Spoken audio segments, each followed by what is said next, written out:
नमस्कार प्रिय दर्शकों, आज की कहानी बड़ी ही ज्ञानवर्धक है। प्रिय दर्शकों, नीलकंठ पक्षी ने बताया कि क्या भाग्य का लिखा मिटाया जा सकता है। आइए इस कहानी के माध्यम से समझते हैं। प्रिय दर्शकों, एक जंगल में एक नीलकंठ और उनकी पत्नी रहते थे। नीलकंठ और नीलकंठ की पत्नी बहुत हंसी खुशी जंगल में रहते थे। एक दिन नीलकंठ की पत्नी नीलकंठ से कहती है, पिया जी, हमें यहां से चलना चाहिए, हमें वहां चलना चाहिए जहां हमारे समाज के लोग रहते हैं। काफी सारे नीलकंठ और उनकी पत्नियां रहती हैं, हमें वहां चलना चाहिए। नीलकंठ अपनी पत्नी से कहता है, प्रिय, अगर हम वहां चलेंगे तो रोज लड़ाई झगड़े होंगे। हम दोनों यहाँ जंगल में कितना सुकून से रहते हैं, वहां जाने की क्या जरूरत है। लेकिन नीलकंठ की पत्नी जिद करने लगती है तो नीलकंठ भी मान जाता है। अपनी पत्नी के जिद करने पर वो दोनों उड़कर एक नगर में आ जाते। उस नगर का राजा पशु पक्षियों की भाषा को अच्छी तरह से समझता था। उस राजा ने कराओ शास्त्र की पढ़ाई की थी। कराओ शास्त्र का मतलब यही होता है कि पशु पक्षियों की भाषा को समझ पाना। वह राजा सभी प्रकार के पशु पक्षियों की आवाज को समझ पाता था। हर जीव जंतु की आवाज को वह बखूबी समझता था कि वह क्या कह रहा है। दोनों नीलकंठ और नीलकंठ की पत्नी उसी नगर में आ जाते हैं। एक दिन की बात है, नीलकंठ एक राजा के बगीचे में चला जाता है, जहां पर राजा भी आया हुआ था। नीलकंठ और उनकी पत्नी राजा के बगीचे में आकर बैठ जाते हैं। नीलकंठ की पत्नी कहती है कि हे पिया जी, क्या इस नगर में आना हमारे भाग्य में लिखा था? क्या हम भाग्य का लिखा मिटा सकते हैं? तभी उन दोनों की बातों को राजा सुन लेता है, क्योंकि उसने कराओ शास्त्र की पढ़ाई की थी और वह सभी प्रकार के पशु पक्षियों की भाषा को जानता था। तो वह राजा भी नीलकंठ से कहने लगा कि हे नीलकंठ, तुम क्या चर्चा कर रहे थे? क्या इसके बारे में तुम मुझे बता सकते हो? तब नीलकंठ कहता है कि हे राजन, मेरी पत्नी मुझसे पूछ रही है कि क्या कोई भाग्य का लिखा मिटा सकता है, इसी के बारे में चर्चा चल रही है। तो राजा कहता है कि हमें भी बताइए कि क्या सच में भाग्य का लिखा मिटाया जा सकता है या नहीं। नीलकंठ कहता है कि हे राजन, ये सब मैं तुम्हें एक कहानी के माध्यम से बताऊंगा। इस कहानी को ध्यान से और गौर से सुना। इस कहानी से तुम्हें पता चल जाएगा कि क्या भाग्य का लिखा हुआ मिटाया जा सकता है या नहीं। तब राजा कहता है कि हे नीलकंठ, आप अपनी कहानी शुरू कीजिए, मैं ध्यान से सुनूंगा। तक नीलकंठ अपनी पत्नी से भी कहता है कि हे प्रिया, आप भी ध्यान से सुनिएगा। तब नीलकंठ की पत्नी कहती है कि हे स्वामी, मैं आपकी बातों को बड़े मन से और ध्यान से सुनूंगी, कृपया आप कहानी शुरू कीजिए। तब नीलकंठ कहानी शुरू करता है और कहता है, बहुत समय पहले की बात है। किसी नगर में एक किसान रहता था। वह किसान बड़ा ही निर्धन था। उसके परिवार को 2 समय की रोटी भी बड़ी मुश्किल से नसीब हो पाती थी और इस तरह वो किसान का परिवार बड़ी गरीबी में अपना जीवन गुजार रहा था। कुछ दिनों के बाद में उस किसान के घर में एक बच्चे का जन्म हुआ। जब किसान के घर में बच्चे ने जन्म लिया तो बच्चे को पाकर किसान और किसान की पत्नी बहुत प्रसन्न हुए। उनकी खुशी का कोई ठिकाना नहीं रहा, क्योंकि शादी के कई साल गुजरने के बाद उनके आंगन में बच्चे की किलकारी गूंजी थी। जब आसपास के लोगों को यह पता चला कि किसान के घर में बच्चे का जन्म हुआ है, तो आस पड़ोस के लोग और नाते रिश्तेदार किसान की पत्नी को बधाई देने के लिए उसके घर आने लगे। जश्न का माहौल था। उस किसान के घर में खूब खुशियां मनाई जा रही थीं। तभी उस किसान के घर पर एक बड़े ही सिद्ध महात्मा भिक्षा मांगने के लिए आते हैं और द्वार पर खड़े होकर भिक्षा के लिए आवाज लगाने लगते हैं। किसान के घर में आज बड़ा ही खुशी का दिन था, इसीलिए उसने जब साधु महाराज को द्वार पर खड़ा हुआ देखा तो किसान अपने घर से बाहर आया और बाहर आकर वो साधु महाराज से बोला कि गुरुदेव, आज आप बड़े ही शुभ अवसर पर मेरे घर पर पधारे हैं। कृपया आप घर के अंदर चलिए, कुछ जलपान ग्रहण कीजिए और मेरे पुत्र को आशीर्वाद दीजिए। बहुत दिनों के बाद मेरे घर में एक संतान ने जन्म लिया है।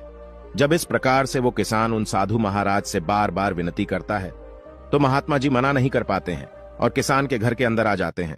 दोनों पति पत्नी बड़े ही श्रद्धा भाव से महात्मा जी को भोजन कराते हैं और भोजन उपरांत वो किसान साधु महाराज से कहता है कि हे प्रभु, ये मेरा पुत्र है, कृपया इसे ऐसा आशीर्वाद दीजिए जिससे कभी भी इसके जीवन में कोई दुख तकलीफ न आने पाए।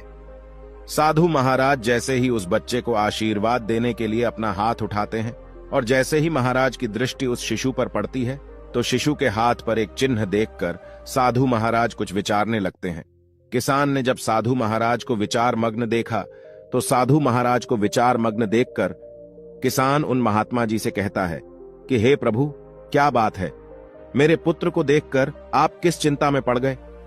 सब कुशल मंगल तो है ना? साधु महाराज बोले, बेटा, चिंता की कोई बात नहीं है, सब कुशल मंगल है। आपके घर में जिस बच्चे ने जन्म दिया है, ये तुम्हारा पुत्र तो बड़ा ही किस्मत वाला है।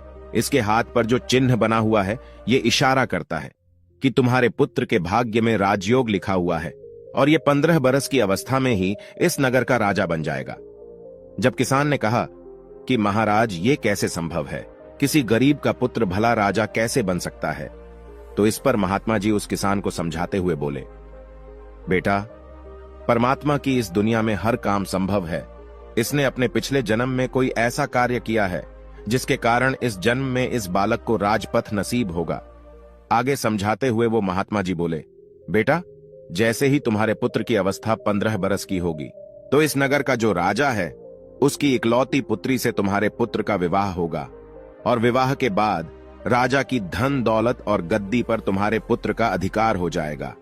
ये सब बातें मैं तुम्हें ऐसे ही नहीं बता रहा हूं, मैं इन सब बातों को इसकी किस्मत की लकीरों में देखकर बोल रहा हूं।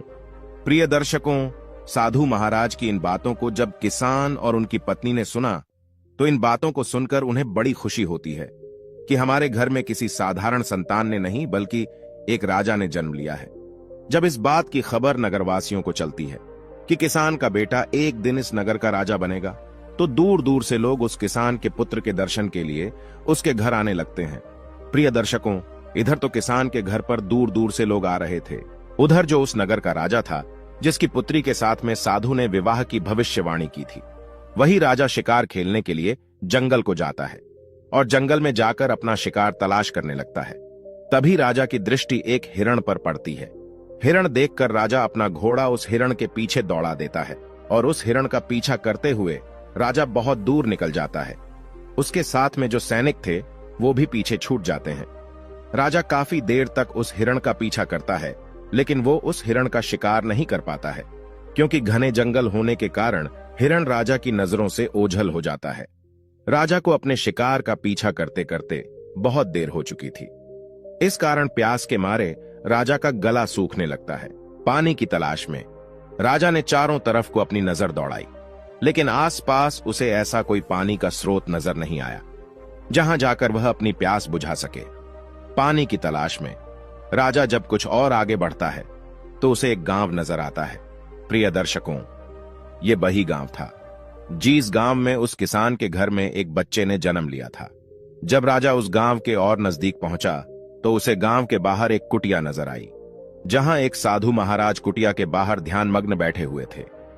राजा महात्मा जी के पास में पहुंचा, महात्मा जी को प्रणाम किया और प्रणाम करके राजा बोला कि प्रभु, मुझे बहुत जोरों की प्यास लगी है, यदि कुछ जल मिल जाए तो आपकी बड़ी मेहरबानी होगी। साधु बोले, राजन, आप थोड़ा इंतजार करिए, मैं अभी आपके लिए पानी लेकर आता हूं। और इतना कहकर महात्मा जी कुटिया के अंदर चले गए। जब महात्मा जी कुटिया से बाहर आए, तो उनके हाथ में एक जल से भरा हुआ लोटा था। साधु महाराज ने जल से भरा हुआ लोटा राजा को पकड़ाया। राजा ने पानी पीकर अपनी प्यास बुझाई। प्रिय दर्शकों, पानी पीकर राजा जैसे ही चलने को हुआ, तो उसकी दृष्टि उन लोगों पर पड़ गई जो इकट्ठी होकर किसान के घर उसके पुत्र का दर्शन करने के लिए जा रहे थे। जब राजा ने बहुत से लोगों को जाते हुए देखा, तो ये देखकर उसने उन महात्मा जी से पूछा कि प्रभु, ये इतने सारे लोग इकट्ठे होकर कहां जा रहे हैं? राजा के पूछने पर साधु ने बताया कि राजन, ये सब लोग इकट्ठे होकर उस किसान के घर को जा रहे हैं, जहां कुछ समय पहले एक बच्चे ने जन्म लिया है। जब राजा ने पूछा कि महात्मा जी, उस बच्चे में ऐसी क्या खूबी है जो सभी लोग उस बच्चे के दर्शन को आ रहे हैं, तो इस पर वो महात्मा जी बोले, राजन, उस बच्चे के हाथ पर एक ऐसा नीला निशान बना हुआ है जिसका होना इस बात का संकेत है कि वो इस राज्य का राजा बनेगा।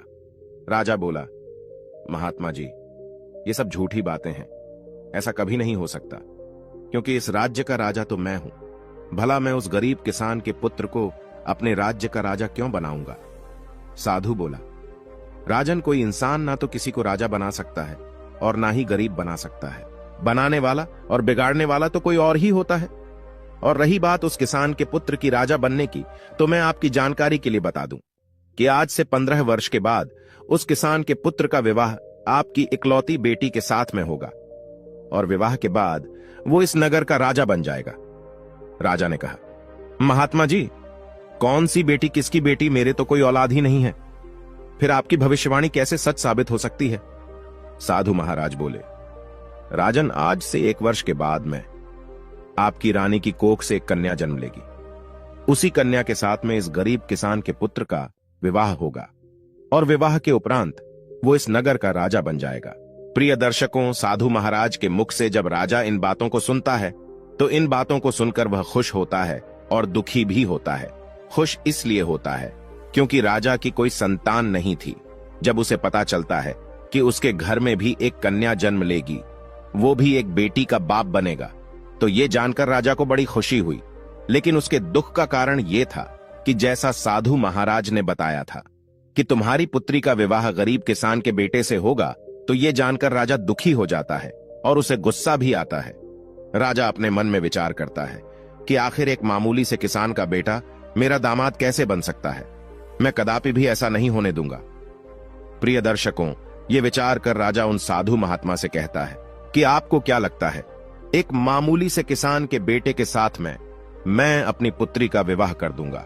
महात्मा ने कहा कि राजन, जो उस बच्चे के भाग्य में लिखा हुआ है उसे कोई नहीं मिटा सकता, क्योंकि विधाता का लिखा तो पत्थर की लकीर होता है, कोई उससे छेड़छाड़ नहीं कर सकता।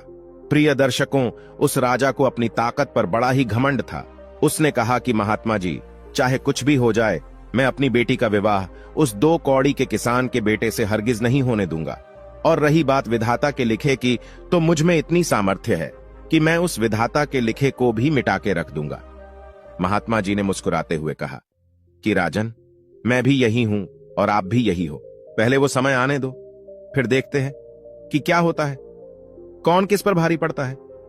राजा ने कहा, ठीक है महात्मा जी, समय आने दो, फिर आप देखना। और यह कहकर राजा साधु महाराज को प्रणाम करके अपने घोड़े पर सवार होकर अपने महलों को चल देता है। महल पहुंचकर राजा विचार करता है कि ऐसा क्या किया जाए जिससे लाठी भी ना टूटे और सा भी मर जाए। मैं ऐसा क्या करूं कि जिससे ऐसी नौबत ही नहीं आए कि मुझे अपनी बेटी का विवाह उस गरीब किसान के बेटे से करना पड़े। पूरी रात राजा इसी उधेड़बन में गुजार देता है। काफी सोचने के बाद उसे एक युक्ति नजर आई। अगले दिन राजा अपना ब्राह्मण भेष बनाकर उस किसान के गांव में जाता है। गांव पहुंचकर जब उसने गांव वालों से पूछा कि उस किसान का घर कौन सा है जिस घर में कुछ दिन पहले एक बच्चे ने जन्म लिया है, तो गांव वालों ने उस गरीब किसान के घर का पता बता दिया। पता पूछकर राजा उस किसान के घर पर पहुंचा और बाहर से ही आवाज लगाई कि क्या कोई घर में है, हमें कुछ दान करो, हम भूखे ब्राह्मण हैं। प्रिय दर्शकों, आवाज सुनकर किसान अपने घर से बाहर आता है और किसान ब्राह्मण को प्रणाम करता है और कहता है कि हमें कुछ दान दे दो, हम बहुत दूर से चलकर आए हैं। और फिर ब्राह्मण किसान से कहता है कि मैं भाग्य भी देखता हूं, मुझे ऐसा लग रहा है कि तुम्हारे घर में कोई पुत्र भी है और तेरे पुत्र के हाथ में, दाएं हाथ में नीले रंग का निशान है। किसान कहने लगा, हां बाबा। ब्राह्मण कहने लगा, हम सब कुछ जानते हैं, आप उसे पुत्र को हमें दिखा दो। वह किसान अपने पुत्र को घर से लेकर बाहर आया और ब्राह्मण को दिखाने लगा।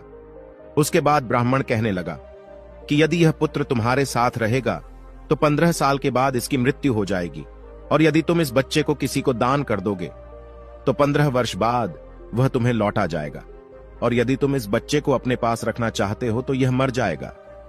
इस बात को सुनकर किसान रोने लगा और कहने लगा, बाबा, हम अपने बच्चों को अपने से अलग नहीं कर सकते हैं। ब्राह्मण कहने लगा, यदि तुम किसी और को नहीं देना चाहते तो मुझे इसे दे दो, 15 वर्ष के बाद ये मैं तुम्हें लौटा दूंगा। राजा समझाते हुए बोला, भाई देखो, मैं आपका बच्चा आपसे हमेशा के लिए थोड़े ही मांग रहा हूं। मैं तो तब तक के लिए मांग रहा हूं जब तक वो 15 वर्ष का ना हो जाए। जब उसको 15 वर्ष पूरा हो जाए, जब उसकी विवाह योग्य उम्र हो जाए, तो मैं तुमको तुम्हारा बच्चा वापस लौटा दूंगा। फिर आप अपने पुत्र के साथ में सुखपूर्वक रहना।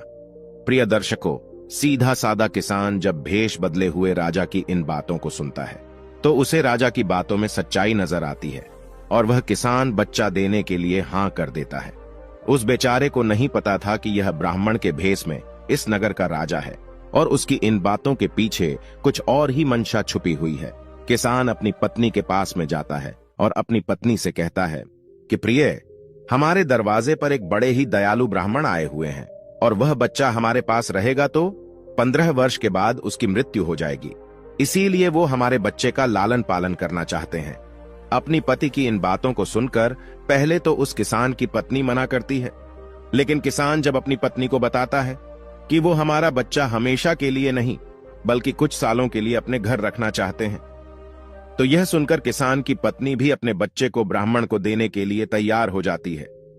दोनों पति पत्नी अपनी कलेजे के टुकड़े को लेकर घर के बाहर आते हैं और ब्राह्मण बने हुए राजा को अपना बच्चा देते हुए कहते हैं कि हे ब्राह्मण देव, हम अपना बच्चा तो आपको दे देंगे, लेकिन हमारी एक शर्त है। जब ब्राह्मण बने राजा ने पूछा क्या शर्त है, तो किसान की पत्नी बोली कि जब मेरा बेटा 15 बरस का हो जाए तो तुम्हें हमारा बच्चा वापस करना होगा।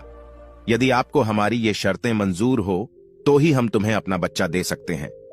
राजा ने कहा, मुझे तुम्हारी सभी शर्त मंजूर है, अब आप मुझे अपना बच्चा दे दीजिए। जब आपका बच्चा 15 वर्ष का हो जाएगा और उसकी विवाह योग्य उम्र हो जाएगी तो मैं तुम्हारा बेटा वापस कर जाऊंगा। अब आप विलंब ना करिए और अपना बच्चा मेरे हवाले कर दीजिए। मैं इस बच्चे का आपसे भी ज्यादा अच्छा ख्याल रखूंगा। प्रिय दर्शकों, इस प्रकार वो किसान दंपति अपने बच्चे के हित के खातिर अपने नवजात शिशु को ब्राह्मण बने हुए राजा के हवाले कर देते हैं और राजा खुशी खुशी उस बच्चे को लेकर आगे को चल देता है। राजा आज बहुत प्रसन्न था क्योंकि आज वो अपनी योजना में सफल हो रहा था। राजा बच्चे को लेकर के एक नदी किनारे पहुंचा। नदी किनारे पहुंचकर राजा ने सोचा कि मैं इस बच्चे का गला दबाकर इसका काम तमाम कर देता हूं और मारने के बाद मैं इस बच्चे की लाश को नदी के जल में प्रभावित कर दूंगा। लेकिन बच्चे का जब उसने मासूम चेहरा देखा तो उस बच्ची का चेहरा देखकर राजा का विचार बदल गया था। तेरा क्या बिगाड़ा है जो तू इसे मारना चाहता है? क्यों इस मासूम बालक की हत्या का पाप अपने सिर लेना चाहता है? इस पाप के लिए तो तुझे नरक में भी जगह नहीं मिलेंगी। प्रिय दर्शकों, राजा जब अपनी अंतरात्मा की इस आवाज को सुनता है तो उसके हाथ कांपने लगते हैं। वो बच्चे की हत्या नहीं कर पाता है। फिर सोचता है कि ऐसा क्या करूं जिससे मेरे हाथों इस बच्चे की हत्या भी ना हो और भाग्य का लिखा भी मिट जाए।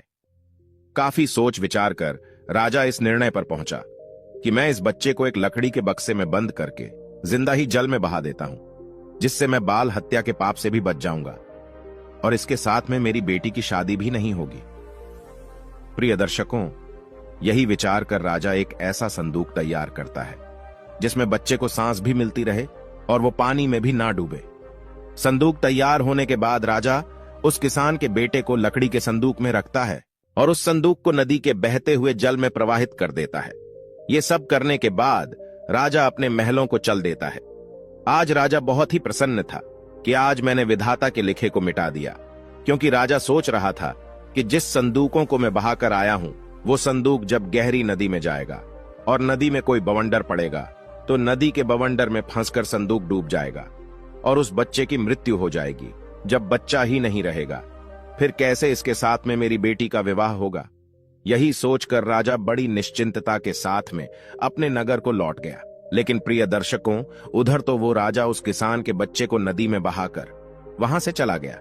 इधर क्या हुआ कि वह संदूक बहता हुआ किसी अन्य नगर के किनारे पर जा पहुंचा। उस नगर का एक धनवान सेठ रोज सुबह सवेरे ही नदी में स्नान करने के लिए आता था। उस दिन जब वो सेठ नदी पर स्नान करने आया तो उसे नदी के जल में बहता हुआ संदूक नजर आया। सेठ ने जल में बहते हुए संदूक को देखा तो बहते हुए उस संदूक के पास में पहुंच गया और उस संदूक को खोलकर देखने लगा। प्रिय दर्शकों, जैसे ही सेठ ने संदूक खोलकर देखा तो उसने देखा कि संदूक में एक नवजात शिशु बड़े आराम से लेटा हुआ है और अपने पैर का अंगूठा चूस रहा है। ये देखकर तो सेठ के आश्चर्य की सीमा न रही। सेठ ने तुरंत बच्चे को उठाया और उसे सीने से लगा लिया। सेठ ने सोचा, मैं रोज गंगा स्नान के लिए आता हूँ, माँ गंगा की सेवा करता हूँ, इसीलिए माँ गंगा ने प्रसन्न होकर मुझे ये बच्चा भेंट किया है। माँ गंगा बड़ी दयालु हैं, जो मेरी गोदी में उसने इतने प्यारे बच्चे को डाल दिया। सेठ ने माँ गंगा को प्रणाम किया और उस बच्चे को लेकर अपने घर अपनी पत्नी के पास में पहुंच गया। जब सेठ की पत्नी ने उस बच्चे के बारे में पूछा कि ये किसका बच्चा है, तो सेठ ने सारा घटनाक्रम अपनी पत्नी को बता दिया और बोला, प्रिय, मां गंगा ने हमारी पुकार सुन ली। उसने हम निसंतान के घर में ये बच्चा भेजा है। सेठ की पत्नी ने हाथ जोड़कर मन ही मन मां गंगा को धन्यवाद दिया और मां गंगा का धन्यवाद देकर शेठानी ने वो बच्चा सेठ के हाथों से अपने हाथों में ले लिया और उस बच्चे को लेकर दुलार करने लगी। सेठ और शेठानी ने खूब लाड़ प्यार से उस बच्चे का पालन पोषण किया, खूब पढ़ाया लिखाया और इस योग्य बना दिया कि वो अपने पैरों पर खड़ा हो सके। इस तरह उस किसान के पुत्र को सेठ और शेठानी के घर में रहते हुए पूरे 15 साल बीत गए और वो बच्चा अब एक युवा बन चुका था। प्रिय दर्शकों, एक दिन वो बच्चा अपने दोस्तों के साथ में खेल रहा था, तभी वहां से दूसरे राज्य के राजा की सवारी निकली।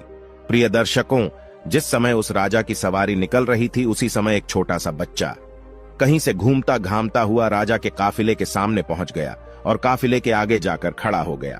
प्रिय दर्शकों, राजा का काफिला तो अपनी धुन में चला जा रहा था। उस छोटी से बच्चे पर किसी का ध्यान नहीं गया। उधर अपने दोस्तों के साथ में खेलते हुए सेठ के लड़के की नजर उस बच्चे पर पड़ गई तो वह बच्चे को देखकर चिल्लाते हुए राजा के काफिले की तरफ को भागा और बड़ी ही फुर्ती से उसने उस मासूम को बचा लिया। प्रिय दर्शकों, जिस राजा का वो काफिला जा रहा था वो वही राजा था जिसने कई साल पहले उसे नदी में बहा दिया था, और वो लड़का जिसने मासूम बच्चे की जान बचाई वो वही लड़का था जिसे राजा भेष बदलकर किसान के घर से ले आया था और बाद में नदी में बहा दिया था। जैसे ही राजा की नजर उस लड़के के हाथ पर पड़ी तो हाथ पर नीला निशान देखकर राजा समझ गया कि हो ना हो ये वही लड़का है जिसको मैंने नदी में बहा दिया था। लेकिन ये जीवित कैसे बच गया? राजा ने तुरंत ही अपने काफिले को रुकने का इशारा किया और अपने सैनिकों से बोला कि जो लड़का अभी अभी काफिले के सामने से गुजरा है उस लड़के को पकड़कर हमारे पास लाइए, हम उसकी बहादुरी के लिए इनाम देना चाहते हैं। राजा के सैनिक तुरंत ही सेठ के लड़के के पास में पहुंचे और उसे अपने साथ बुला लाए।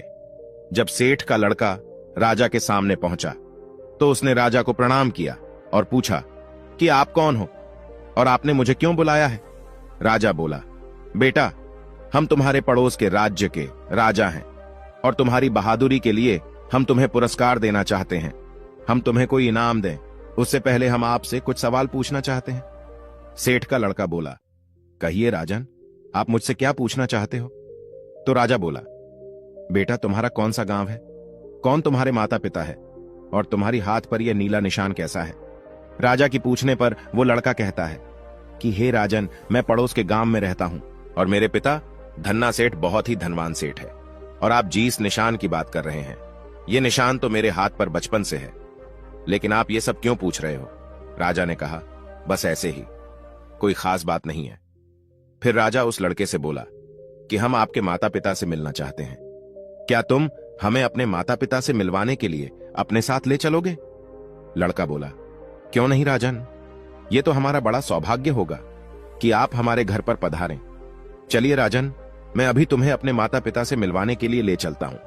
प्रिय दर्शकों, इस प्रकार वो राजा इस बात की पुष्टि करने के लिए ये बच्चा वही है जिसे मैंने नदी में बहाया था, उस लड़के के साथ धन्ना सेठ के घर पर जाता है। सेठ जी जब अपने पुत्र के साथ में किसी राजा को आता हुआ देखते हैं तो सोचने लगते हैं कि ऐसा क्या हो गया जो किसी दूसरे राज्य का राजा मुझसे मिलने के लिए मेरे घर आ रहा है।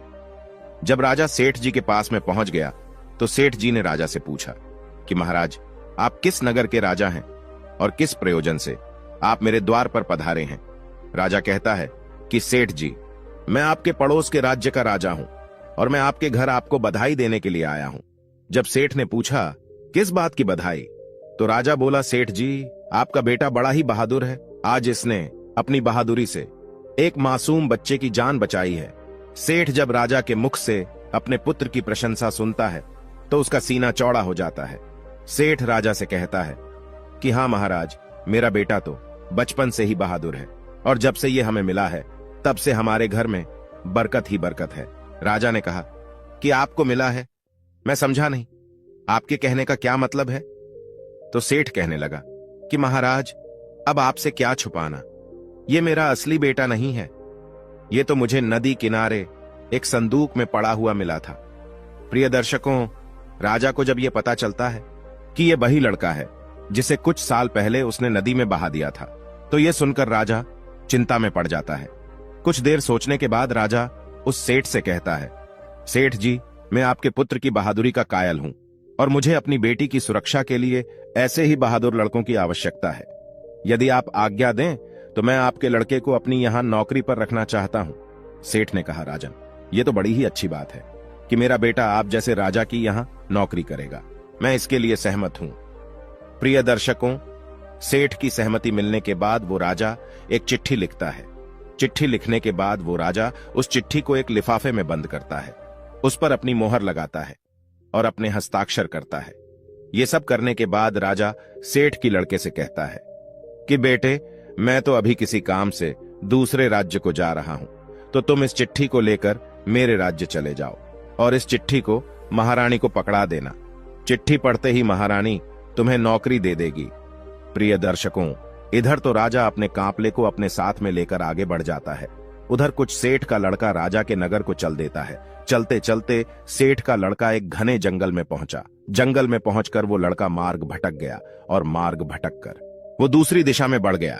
प्रिय दर्शकों, जिस मार्ग पर वो आगे बढ़ रहा था वो रास्ता डाकुओं के अड्डे पर जाता था और इस प्रकार वो चलते चलते डाकुओं के अड्डे पर पहुंच गया। वहां पहुंचकर उसकी नजर एक झोपड़ी के ऊपर पड़ी। झोपड़ी को देखकर सेठ के लड़के ने अपने मन में विचार किया कि क्यों ना आज की रात इस झोपड़ी में ही ठहर कर बिताई जाए। प्रिय दर्शकों, ये विचार कर सेठ की लड़के ने झोपड़ी की तरफ अपने कदम बढ़ा दिए। जैसे ही वो लड़का उस झोपड़ी के अंदर पहुंचा और जैसे ही उसने झोपड़ी के अंदर को झांका तो अंदर का नजारा देखकर वो हैरान रह गया, क्योंकि जो झोपड़ी बाहर से टूटी फूटी नजर आ रही थी, उस झोपड़ी के अंदर नीचे जाने के लिए सीढ़ियां बनी हुई थीं और उन सीढ़ियों का दूसरा सिरा एक आलीशान महल तक जाता था। प्रिय दर्शकों, जैसे ही लड़का सीढ़ियां उतरकर नीचे महल में पहुंचा तो उसने देखा कि एक बूढ़ी महिला खाना बना रही है। जब उस बुढ़िया की नजर उस लड़के पर पड़ी तो लड़के को देखकर वो बुढ़िया बोली, बेटा तुम कौन हो, कहां से आए हो और बिना इजाजत तुम अंदर कैसे प्रवेश कर गए? सेठ के लड़के ने सारा घटनाक्रम उस बुढ़िया को बताया और कहा कि मैया, मैं रास्ता भटक कर आपके पास आ गया हूं। यदि आप मुझे एक रात ठहरने की इजाजत दे दें तो आपकी बड़ी मेहरबानी होगी और मैं वचन देता हूं कि प्रातः होते ही मैं यहां से चला जाऊंगा। सेठ के लड़के की इन बातों को सुनकर वो बूढ़िया बोली, बेटा तुम्हारे यहां रुकने में मुझे तो कोई आपत्ति नहीं है, लेकिन तुम नहीं जानते हो जिस जगह पर तुम अभी खड़े हो ये जगह डाकुओं का अड्डा है। यदि उन्हें पता चल गया कि कोई अनजान व्यक्ति हमारे अड्डे पर आया है तो वो तुम्हें जिंदा नहीं छोड़ेंगे। सेठ का लड़का बोला, मैया रात बहुत हो गई है और आगे जंगल का रास्ता है। इतनी रात में मैं कहां जाऊंगा, कहां रहूंगा? मुझे तो रास्ते का भी ज्ञान नहीं है। मैं रास्ता भटक चुका हूं। अगर बाहर गया तो जंगली जानवर मुझे मारकर अपने मुंह का निवाला बना लेंगे। अब ऐसी स्थिति में मैया आप ही मुझे कोई रास्ता दिखाइए जिससे मेरे प्राण बच जाए। प्रिय दर्शकों, सेठ के लड़के की इन बातों को सुनकर उस बुढ़िया को उस लड़के पर दया आ गई। उसने रात गुजारने की इजाजत दे दी। कुछ समय के बाद डाकू अपने अड्डे पर वापस आते हैं। जैसे ही उनकी नजर घर के कोने में सोए हुए सेठ के उस लड़के पर पड़ती है तो वे उस बुढ़िया से पूछते हैं कि अम्मा जी, ये लड़का कौन है और ये हमारे अड्डे पर क्या कर रहा है? डाकुओं के पूछने पर वो बुढ़िया कहती है, बेटा ये बहुत ही नेक दिल बच्चा है और ये नौकरी की तलाश में राजा का पैगाम लेकर राजमहल को जा रहा है। इससे तुम्हें कैसा भी खतरा नहीं है। बेचारा मार्ग भटक गया है और यहां आ पहुंचा। डाकू बोले, मैया तू भी कितनी भोली है, किसी को भी पनाह दे देती है। किसी ने यदि हमारे बारे में दुष्ट राजा को बता दिया तो राजा हमारा जीना दुष्भर कर देगा। तभी दूसरा डाकू बोला, रुको मैं अभी इस लड़के की तलाशी लेता हूं, कहीं ये राजा का गुप्तचर तो नहीं है। और ऐसा कहकर वो सोते हुए सेठ के लड़के की तलाशी लेने लगता है। जब डाकू सेठ के लड़के की तलाशी लेता है तो उसे सेठ के लड़के की जेब से राजा का लिखा हुआ पैगाम मिलता है, जिस पर राज्य की मोहर और राजा के हस्ताक्षर किए हुए थे। बड़ी सावधानी के साथ वो डाकू उस चिट्ठी को खोलता है और चिट्ठी में रखी हुई चिट्ठी को बाहर निकालकर पढ़ने लगता है। चिट्ठी पढ़कर डाकू कहता है, छी छी, हमारे राज्य का राजा कितना घटिया राजा है। जब बुढ़िया पूछती है कि बेटा ऐसा इस चिट्ठी में क्या लिखा हुआ है जिसे पढ़कर तुम अपने ही नगर के राजा को घटिया राजा बोल रहे हो, तो बूढ़ी औरत के पूछने पर डाकू उस महिला से कहता है कि मैया चिट्ठी में लिखा है कि रानी, जैसे ही ये लड़का तुम्हारे पास में पहुंचे और जैसे ही तुम इस चिट्ठी को पढ़ो तो चिट्ठी पढ़ने के साथ ही इस लड़के को मार कर कहीं दूर फेंकवा देना, और ये काम मेरे आने से पहले हो जाना चाहिए। मैं इसे क्यों मरवाना चाहता हूं और मैंने क्यों नहीं मारा, इन सवालों का जवाब मैं नगर आकर तुम्हें दे दूंगा। प्रिय दर्शकों, डाकू के मुख से चिट्ठी में लिखी हुई बातों को जब बुढ़िया ने सुनी तो बुढ़िया कहने लगी कि बड़ा ही दुष्ट राजा है, जिसके हाथों से चिट्ठी भिजवा रहा है उसी को मरवाने का आदेश भी दे रहा है। प्रिय दर्शकों, यह सुनकर उस बुढ़िया ने अपने मन में विचार किया कि मुझे इस मासूम को किसी भी तरह कोई भी उपाय करके बचाना चाहिए। उसने डाकुओं से कहा कि तुम इस चिट्ठी को बदल दो। इस चिट्ठी के स्थान पर एक दूसरी चिट्ठी तैयार करो और उसमें लिखो कि रानी, मैं जिस लड़की को तुम्हारे पास भेज रहा हूं, ये बड़ा ही नेक लड़का है और मैंने ये लड़का अपनी पुत्री के विवाह के लिए चुना है। इसीलिए रानी, जैसे ही ये लड़का तुम्हारे पास में मेरा पैगाम लेकर पहुंचे तो तुम राजकुमारी का विवाह इस लड़के से कर देना। और ध्यान रखना, ये काम मेरे नगर वापसी से पहले हो जाना चाहिए। मुझे ये लड़का क्यों पसंद है, क्यों मैं अपनी बेटी का विवाह इस लड़के से करना चाहता हूं, इन सवालों के जवाब मैं तुम्हें नगर वापस आकर दूंगा। तुम्हारा प्रिय राजा। प्रिय दर्शकों, ये लिखकर डाकू ने उस चिट्ठी को चिट्ठी के अंदर में डाला और बड़ी सावधानी के साथ पुनः उस लड़के की जेब में रख दिया। इसके बाद डाकुओं ने खाना पीना खाया और चोरी करने के लिए अपने अड्डे से बाहर निकल गए। उधर अगला दिन हुआ तो बूढ़ी माता ने शेठ के लड़के को उठाया और कहा, बेटा, सुबह हो गई है, अब तुम जहां जाना चाहते हो वहां जा सकते हो। सेठ के लड़के ने उठकर बूढ़ी माता को प्रणाम किया, राजमहल का मार्ग पूछा और बूढ़ी माता से विदा लेकर अपनी मंजिल की तरफ को आगे बढ़ गया। कुछ समय पश्चात सेठ का लड़का रानी के सामने राजा के महलों में था। सेठ के लड़के ने महारानी से कहा कि रानी साहिबा, महाराज ने आपके नाम यह पैगाम भेजा है, आप इस चिट्ठी को पढ़ लीजिए और मुझे बताइए मुझे क्या करना है। प्रिय दर्शकों, महारानी ने जैसे ही चिट्ठी पढ़ी तो चिट्ठी में लिखा हुआ था कि ये लड़का बड़ा ही नेक दिल है, बड़ा ही बुद्धिमान और ज्ञानी है, ये राजकुमारी से विवाह करने के योग्य है, इसीलिए मेरे आने से पहले ही तुम इसका विवाह राजकुमारी से करवा देना। जब रानी चिट्ठी पढ़ती है तो चिट्ठी में लिखी हुई बातों को पढ़कर रानी सोचने लगती है कि महाराज को इस लड़के में ऐसी क्या खूबी नजर आई जो जल्दी से जल्दी राजकुमारी के साथ में इसका विवाह करने का आदेश दिया है। महाराज इस प्रकार कैसे किसी अनजान के साथ में राजकुमारी का विवाह कर सकते हैं? लेकिन फिर उसने देखा कि चिट्ठी पर राजा के हस्ताक्षर थे और उनकी मोहर लगी हुई थी और उस चिट्ठी में लिखा हुआ था कि मैं तुम्हारे सभी सवालों के जवाब नगर वापस आकर दूंगा। तो ये पढ़कर रानी तत्काल ही पंडित को बुलाकर राजकुमारी का विवाह उस लड़के के साथ में करवा देती है और इस प्रकार वो लड़का राजा का दामाद बनकर राजकुमारी से विवाह करके सुखपूर्वक राजा के महलों में रहने लगता है। प्रिय दर्शकों, कुछ दिनों के बाद में राजा अपना काम समाप्त करके अपने नगर को आता है।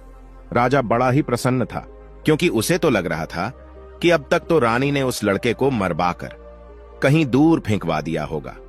अब उस लड़के की साथ में मेरी बेटी का विवाह कैसे हो सकता है? मैंने तो भाग्य के लिखे को ही मिटा दिया है।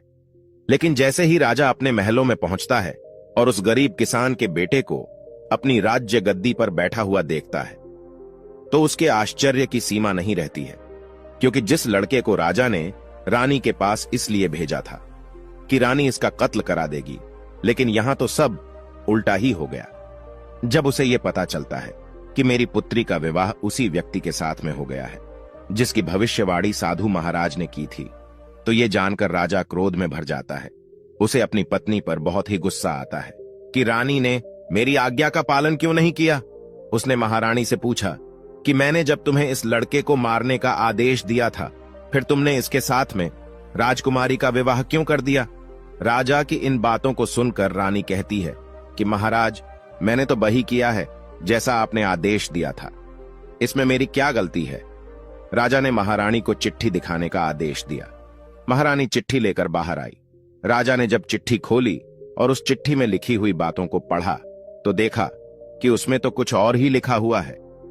यह देखकर राजा ने बड़े ही गुस्से में आकर सैनिकों से कहा कि जाओ और जाकर के उस लड़के को पकड़ कर लाओ जिसके साथ में राजकुमारी का विवाह हुआ है।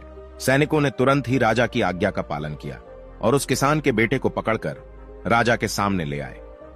राजा ने गुस्से में उस लड़के से कहा कि तुम्हारी हिम्मत कैसे बढ़ गई। मेरी पुत्री से विवाह करने की तुमने मुझे बहुत बड़ा धोखा दिया है, और मेरे राज्य में धोखे की सजा केवल और केवल मौत होती है। अब तुम मरने के लिए तैयार हो जाओ। मैं तुम्हें अपना दामाद किसी भी कीमत पर स्वीकार नहीं कर सकता। तुम एक गरीब किसान के बेटे हो और गरीब ही रहोगे। मैं भी देखता हूं कि तुम किस प्रकार इस नगर का राजा बनते हो।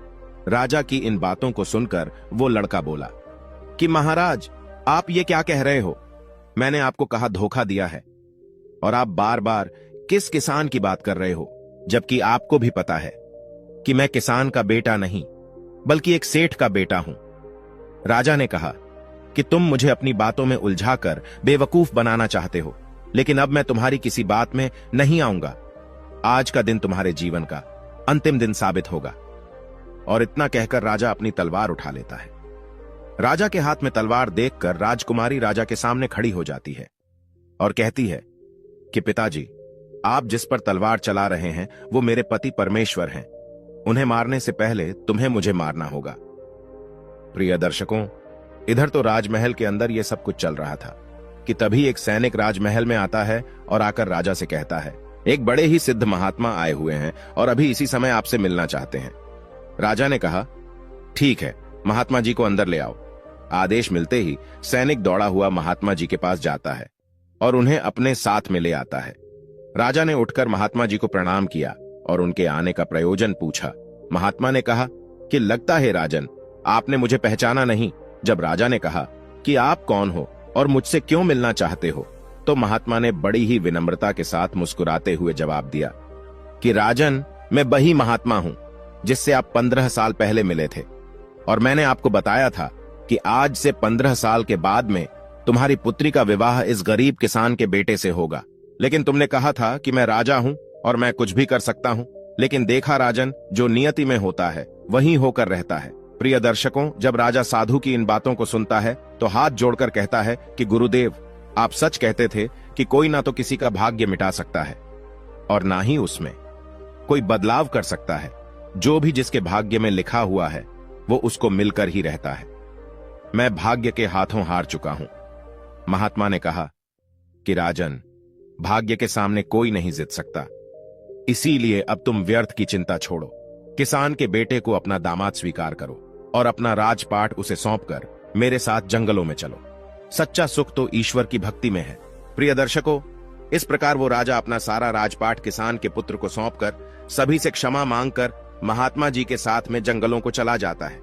इधर किसान का बेटा उस नगर का राजा बनकर सुखपूर्वक अपना जीवन बिताने लगता है। तब नीलकंठ पक्षी कहता है कि हे राजन, कि अब आप जान ही गए होंगे कि भाग्य का लिखा हुआ कभी नहीं मिटाया जा सकता। जो होना होता है वह होकर ही रहता है। तब राजा कहता है कि हाँ नीलकंठ, मैं अच्छी तरह से समझ गया हूं कि कोई भी अपने भाग्य का लिखा हुआ नहीं मिटा सकता। तो प्रिय दर्शकों, हमारी आज की कहानी यहां समाप्त होती है। हम उम्मीद करते हैं कि आपको हमारी आज की यह कहानी पसंद आई होगी और आप इससे ढेर सारी प्रेरणा लेंगे। मिलते हैं अगली ज्ञान चर्चा के साथ अगले वीडियो में। तब तक के लिए नमस्कार, धन्यवाद।